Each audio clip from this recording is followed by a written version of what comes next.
is the one by one campaign titled $1 Trillion Scandal. The 2014 report claims that developing countries lose $1 trillion annually to corporate transgressions, and most of it is traceable to the activities of companies with secret ownership.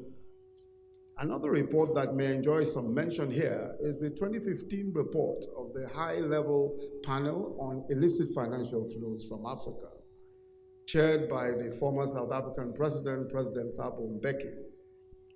The panel stated in his report also that Africa has lost over $1 trillion over a 50-year period, and that Africa loses more than $50 billion annually to illicit financial flows. Most of these illicit flows are perpetrated in the extractive sector and through companies with hidden ownership. So for us in the developing world, and especially in Africa, breaking the wall of secret corporate ownership is an existential matter. It simply for us is literally, especially for those of us countries that rely a great deal on resources, on natural resources, a matter of life and death. Masked or hidden corporate ownership is deeply implicated in the sad story of underdevelopment in the developing countries. Yes, we know that anonymous companies are not always illegal, and they are not always designed to harm. But we also know that secrecy provides a convenient cover for the criminal and the corrupt. And we're not just operating from the theoretical or hypothetical standpoint. Our own lived experience has shown clearly that anonymous corporate ownership could serve as vehicles for masking conflicts of interest, corruption, tax evasion, money laundering, and even terrorism financing. But this is not just a developing world problem. We live in a more interconnected world, and anonymous companies have footprints and tentacles that do not respect the developing divide.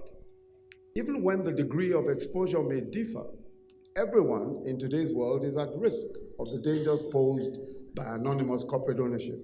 If nothing else, the Panama Papers clearly illustrated the global scale and spread of this problem. So this is a global challenge, and nothing less than a truly global approach will be needed to tackle it. We salute the United Kingdom, Norway, Netherlands, Denmark, and even the Ukraine recently for leading the way in establishing public registers of the real human owners of companies in their countries. And we call on other G8 and G20 countries not only to follow suit by initiating actions to end corporate secrecy at home and in their dependencies, but also to ensure that much more is done. And I'll come to that in a moment. Open ownership and its partners must also be commended for establishing a global register of beneficial ownership with entries on about 2 million companies. However, we must note that current legislative measures in the mentioned countries may need to go further to effectively discourage or totally prohibit non-disclosure agreements by governments with big corporates, and to reevaluate the use of secret trusts to hide beneficial ownership from the prying eyes of the law. It's important to underscore the fact that opacity in one section of the globe undermines openness in the other. We need to break down this wall together, as we are all at risk of the evil effects of opacity in business ownership. Nigeria is still grappling with the negative consequences of the use of opacity by senior members of the government and their cronies between 1993 and 1998, awarding themselves juicy contracts in the extractive industry. One of such incidents involved a company, Malibu Oil and Gas, and this is still the subject of criminal and civil proceedings in many parts of the world, involving huge legal costs, while the full benefit of the natural resources remains unexploited for the benefit of the people of Nigeria, to which it belongs. We must be careful not to frame this campaign as a zero sum between society and business. While governments and citizens stand to benefit from increased revenues, better law enforcement in this area should improve citizens' welfare as a result of more transparency of ownership. Many big businesses are equally concerned because most are legitimate and many have signed on to business integrity protocols, such as EITI and the UN Global Compact. But legitimate businesses benefit not only from the better business climate that results when governments better serve their citizens, but also from knowing who they are doing business with or competing against. And of course, they benefit from a level playing field, lower cost of doing business, and from reduced reputational risks. There's a paper by Stephen Zume of the University of Michigan and two others, which showed that 1,105 publicly listed companies mentioned in the Panama Papers lost market capitalization of over $230 billion due to the leaks, a loss of about $200 million on the average per company. On many occasions, companies have incurred hefty fines in their home countries for engaging in bribery and other unethical conduct.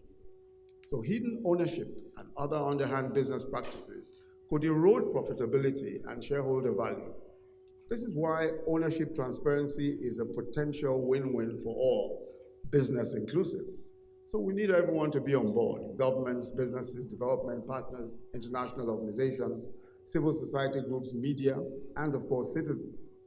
For us in Nigeria, we'll remain on board the EITI and the ownership transparency trade because they align with our national priorities and of course will help to advance even the electoral mandate of our administration, which is to fight corruption, combat insecurity, and grow the economy. You will recollect that Nigeria was one of the first set of countries to join the EITI, one of the 12 EITI implementing countries that piloted the beneficial ownership disclosure, and one of the few countries that have disclosed beneficial ownership details in 3 separate audit reports. Through our national EITI agency, which is the NEITI, we also published a comprehensive roadmap that will culminate in the establishment of the Register of Beneficial Owners of companies operating in our extractive sector. But we're taking this beyond the extractive sector. At the May 2016 London Anti-Corruption Summit, President Muhammadu Buhari made a commitment to establish a public register of the beneficial owners of all companies operating in Nigeria. In December 2016, Nigeria joined the Open Government Partnership, OGP, and submitted a national action plan that prioritizes the establishment of this all-encompassing and publicly accessible register. These are commitments that were made with all sense of seriousness. They are commitments that were made not because we seek commendation, but because we are convinced that they are in our best interest and the best interests of all of those who do business with us. To further reinforce our determination by our course of actions, we presented a draft money laundering prevention and prohibition bill to the National Assembly in 2016. The 2016 draft Money Laundering Prohibition Amendment Act attempts to cure some deficiencies in our previous act, which is the 2011 Act, and also to bring our old act in line with FATF standards. And it contains robust provisions on removing barriers to full beneficial ownership disclosure in all of our laws. We're, however, mindful of the challenges that will dog this initiative, not just in our country, but globally. Already we have noted that laws passed in some very developed countries do not go far enough to set the examples we really need, as they do not cover territories and dependencies where most of the stolen assets from developing countries end up. Furthermore, we should expect the following reactions or problems. One is resistance in many countries by vested interests to the passage of a comprehensive legal framework for the implementation of an effective beneficial ownership disclosure regime. The second possibly is the huge budgetary implications for countries, for developing countries, of establishing, verifying, and ensuring compliance. The third is balancing conflicting interests and the right to personal data protection, safeguards from political witch hunting, resolution of gray areas on materiality thresholds, and of course the scope of beneficial ownership.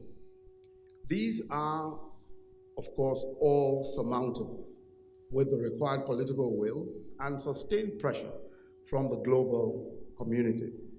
Let me conclude by sharing a message that we constantly deliver to ourselves. As difficult as it may seem, establishing a publicly accessible register of beneficial owners of companies may be the easiest part. Making the register count will take a lot of work. It will be important to develop mechanisms to verify the data disclosed and to build the capacities of tax authorities, law enforcement agents, media and civic groups, and even citizens to wade through, interrogate, make sense of, and use the data in the registers.